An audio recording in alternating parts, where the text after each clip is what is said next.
গাইছ বিহু কেনেকৈ পাৰ হৈছে আপোনালোকৰ? আমাৰো চলি আছে আৰু ভালে ভালে গৈছে। কালি আমাৰ এটা আহঁতগুৰি ম'হ যুঁজ গ'ল, একদম ফেমাছ আহঁতগুৰি ম'হ যুঁজ বুলি। ৰাতি প্ৰগ্ৰাম হৈছিলে, ভিগুদা আৰু আচুৰ্য বৰপাত্ৰ আহিছিল। প্ৰগ্ৰাম চালোঁ, তথাপিও জুবিনদাৰ অবিহনে আধৰুৱা। গাড়ী কামত এইকেইদিন লাগাই নাই, এনেকৈ হেৰিও সময়ো পোৱা নাই। এইখন ৱেগনাৰ আছিলে, এইখনো এজনে ফাইনেন্স কৰি আছিলে। কালিহে গম পাম ফাইলটো কি হয় কি নহয়। এইখন 430 দামত আছিলে, তেওঁক 430 ফাইনেন্স কৰি আছিলোঁ। একদম কিন্তু বঢ়িয়া আছিলে এইখন গাড়ী। এইখন লৈ এইফালে যাওঁ, এখন মাইলেজ ভাল যিহেতু এফালে যাওঁ। এইখন লৈ এইখন চিটে তেতিয়া একদম চাওঁ না কিমান ধুনীয়া হৈছিলে এইখন। বাকী এল্ট' এখন আজি আনিছোঁ অলপ আগত, এল্ট' কেডেন এখন। এইখন মানে মাজুলীৰে মোৰ লগতে আৰু বহুত দিন কথা পাতি আছে। তেওঁ মোৰ লগতে বহুত দিন কথা পাতি আছিলে গাড়ী লাগে বুলি। তেওঁ ক'লে যে দুটা হেৰি কৰোঁ, কেডেনখন মই লৈ ল'ম, বেলেগক দেখাব নালাগে। চ' দেখুওৱা নাই আৰু আপোনালোকক। এইখন তেওঁ ল'ম বুলি কৈছে, যদি হয় তেওঁ ল'ব, যদি নহয় তেতিয়া আপোনালোকক আপডেটটো দিম আৰু। এখন মাত্ৰ 19,000 চলিছে, 2022 হয়, ফাৰ্ষ্ট অনাৰ হয়, মাত্ৰ 19,000 চলিছে। গোটেই গাড়ী অৰিজিনেল পেণ্ট আছে। এল্ট' কেডেন VXI প্লাছ এইখনৰ অন ৰোড দাম আহে এতিয়া 5,85,000 আহে এইখনৰ অন ৰোড দাম। আৰু মই তেওঁক সেয়া 390 মানত দিছোঁ।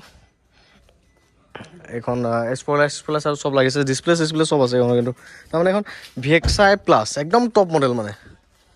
গোটেই ডিছপ্লে চব ভিতৰখন লাগিয়ে আছে। এয়া চাওক, এয়া ডিছপ্লে চব লাগি আছে, লক কৰা আছে মানে, সেইকাৰণে দেখাব পৰা নাই। বাকী এইখন তেওঁ ল'ম বুলি কৈছে, যদি নহয় তেতিয়া আৰু আপোনালোকক দিম আৰু। বাকী এফালে যাওঁ, ৱেগনাৰখনকে লৈ যাওঁ।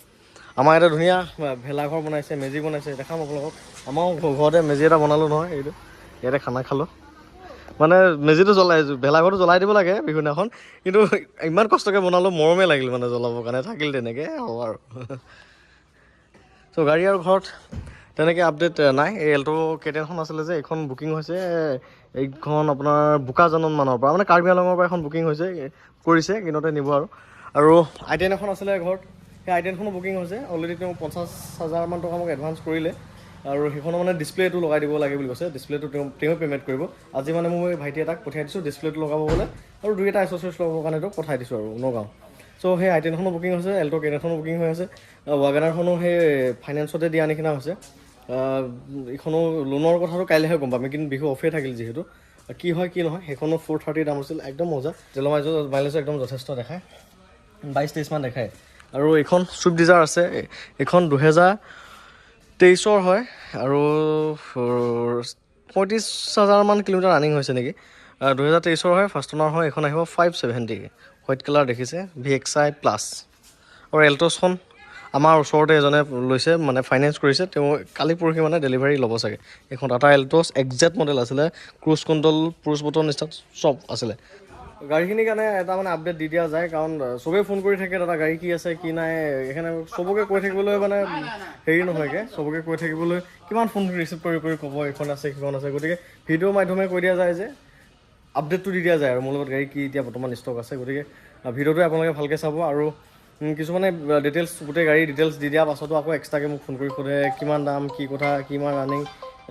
অলপ অসুবিধা হয়, ফোনো যথেষ্ট আহি থাকে, আৰু চব বস্তু মই নিজে মেনেজ কৰিব লাগে যেতিয়া ফাইনেন্সিয়েল কামৰ পৰা গাড়ী ডকুমেণ্টছলৈকে গোটেইখিনি, আৰু আপোনাৰ লগত কথাও পাতিব লাগে। সেয়েহে মানে স্ক্ৰীণত ফোন নম্বৰটো পালোঁ, হঠাৎ ফোন কৰি দিলোঁ, তেনেকৈ নকৰিব। গাড়ীখনৰ ডিটেইলছ গোটেইখিনি মই দিয়ে থকা যায় ভিডিঅ'ত, গোটেইখিনি চাই ল'ব ভালকৈ খুটি নাটি মাৰি। আৰু আপোনালোকে যাতে ভালকৈ ঘৰতে বহি চাব পাৰে গাড়ীখন, সেনেকৈয়ে মই ভিডিঅ' বনাই দিওঁ।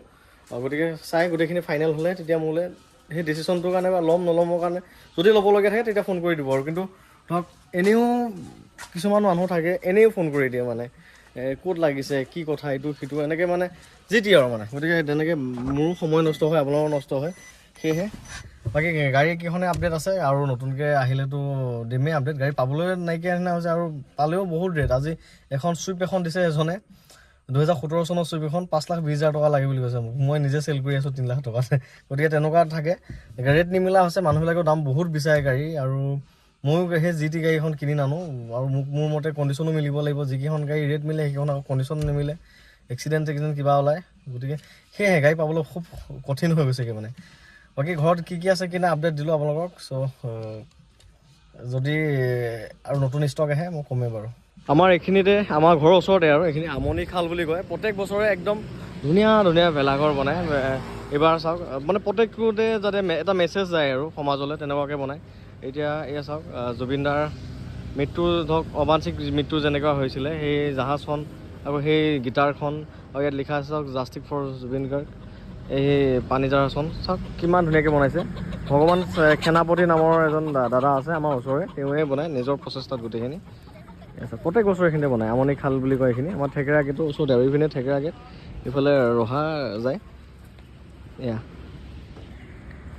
দেখিছে না কি কিমান ধুনীয়া লাগিছে। প্ৰত্যেক বছৰে বনায়। আপোনালোকে এইফালে আহিলে চাই যাব পাৰিব। মানে নগাঁও ফালৰ পৰা আহিলে ৰহা পাৰ হৈ আহিব লাগিব, আৰু গুৱাহাটীৰ ফালৰ পৰা আহিলে থেকেৰা গেটৰ ওচৰতে পাব আৰু ধৰক এইখিনি থেকেৰা গেট বুলি কয়। এই থেকেৰা গেটৰ ষ্টেচন আৰু ডাব নাৰিকলৰ দোকানবিলাক আৰম্ভ হ'লেই গম পাব যে থেকেৰা গেট আৰু বুলি। আৰু আমাৰ এইখিনি জেগাত এই ডাব নাৰিকলৰ কাৰণে বিখ্যাত আৰু মানে বহুত আগৰ পৰা এই ডাব নাৰিকলৰ দোকানবোৰ আছিলে।